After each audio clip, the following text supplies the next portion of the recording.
सादिया सुहेल राना के साथ आज हम हैं। ये है पीटीआई की रहनुमा, और आज मैं आपको अपने लोगों को बताना चाहती हूँ कि सक्सेस स्टोरी बेसिकली होती क्या है। हम स्ट्रगल करते हैं और एक हमारी सक्सेस स्टोरी, ऑफ कोर्स हर बंदे की एक सक्सेस स्टोरी होती है, और सक्सेस मिलती कैसे है। तो पीटीआई की बहुत ही अच्छी और मारूफ रहनुमा सादिया सुहेल राना, उनसे मैं पूछने वाली हूँ कि क्या रीज़न्स थी कि आपको इतनी अल्लाह ने इज़्ज़त दी है, आपको पार्टी में एक बहुत ही प्रोमिनेंट डेजिग्नेशन मिला और ये सब कुछ, तो उसकी क्या रीज़न रही है। मैं आज उनसे बिस्मिल्लाहिर्रहमानिर्रहीम। बहुत शुक्रिया सादिया, आप मेरी हम नाम भी हो और अच्छा, जहाँ तक बात है सक्सेस की, तो मैं समझती हूँ काम करना इंसान का फ़र्ज़ होता है, और ये कामयाबी अल्लाह ताला की सबसे बड़ी रहमत होती है, और अल्लाह ताला की वजह से ही होती है। लेकिन अल्लाह ताला की रहमत के बाद अगर कोई चीज़ मैं समझती हूँ तमाम मेरी स्ट्रगल में, और आप जो समझते हैं कि मैं अगर इस काबिल हूँ और मुझे कामयाबी कही जा सकती है, या मेरी स्टोरी को सक्सेस स्टोरी कही जा सकती है, तो उसके पीछे एक अंदर मेहनत होती है।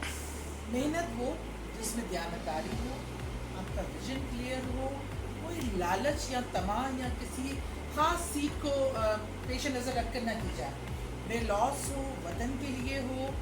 मैं अपने लीडर के जिस विजन पे आई थी इस पार्टी में, वो मेरे ज़ेर नज़र रहा है हमेशा कि मैंने अपने लीडर का वो जो विजन था, पाकिस्तान को करप्शन फ्री करना, पाकिस्तान को ऐसा मुल्क बनाना जिसका ख्वाब अल्लामा इकबाल ने देखा था, जो कायद आज़म की जो स्ट्रगल थी, और हमारे बेइंतहा आबाओ अजदाद की बेशुमार कुर्बानियाँ, और बड़े संगीत की सबसे बड़ी हिजरत और बेशुमार कुर्बानियाँ। ये सब कुछ तो है ना, आप मेरी स्पीड आपके लिए बहुत ज़्यादा, लेकिन ये सब कुछ है, लेकिन एक कोई छोटा सा वाक़या आप ज़रूर हमें बताएं जिसमें आपकी इतनी मेहनत थी, कि कोई भी वाक़या जिसमें हमें ऑडियंस को पता चले कि इस तरीके से हमें ज़िंदगी गुजारनी है। देखिए, मेहनत तो खैर डे वन से की। मैं इस हलके में जहाँ बैठी हूँ, जहाँ मेरा घर है, मैं पायनियर मेंबर हूँ। हमारे कुछ ग्रुप दोस्त थे इकट्ठे, जिसमें मेरी एक दोस्त है नाइला सुहेल, वो थी, असद साहब थे, सुहेल साहब थे, सैफ था, मुराद रॉस, हम सब इस हल्के से हम पायनियर मेंबर हैं इस हल्के के। हम लोगों ने यहाँ से काम शुरू किया। मेरी सक्सेस स्टोरी ये है कि मैं ग्रास रूट से अपने पहले जो टाउन की प्रेसिडेंट बनी, फिर यूनियन काउंसिल की प्रेसिडेंट बनी, फिर अपनी पीपी की प्रेसिडेंट बनी, मतलब सूबाई हल्के की, फिर मैं प्रेसिडेंट लाहौर बनी, और पीटीआई की हिस्ट्री की पहली elected secretary general Punjab election जीता, और उसके बाद पीटीआई की हिस्ट्री की पहली फीमेल पंजाब से मेंबर बनी पंजाब की। और उसके अलावा घर में कोई, हम लोग वज़ीरिस्तान था, वहाँ जाना इम्पॉसिबल टास्क था, औरतों को ले जाने पर राज़ी नहीं थे। मैंने जो हम कराची का हमारा पहला जलसा था, मैं सब लोग जहाज़ों पे चले गए, लीडर वर्कर जाना चाहते थे। I am the only women जो सारे मेल वर्कर्स को लेके बाई रोड कराची गई।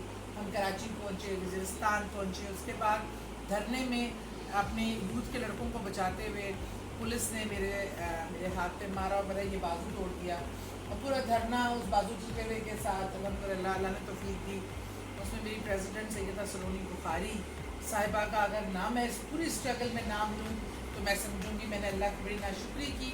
वो मेरी एक ऐसी लीडर थी जो पिछले साल हमसे जुदा हो गई, और जिन्होंने हमें सिखाया कि एक औरत का जब वो बाहर निकलती है, ख़ास तौर पर सियासत में, तो किस तरह वो अपनी इज़्ज़त और वक़ार और डिग्निटी को लेके चलती है, तो उसके साथ किस तरह तरक्की करनी है, किस तरह काम करना है। और कभी भी हमारी मताए नज़र कोई सीट नहीं थी, मैं लॉस था, बस ये अल्लाह की देन है कि अल्लाह ने उसके बस सीट दी थी।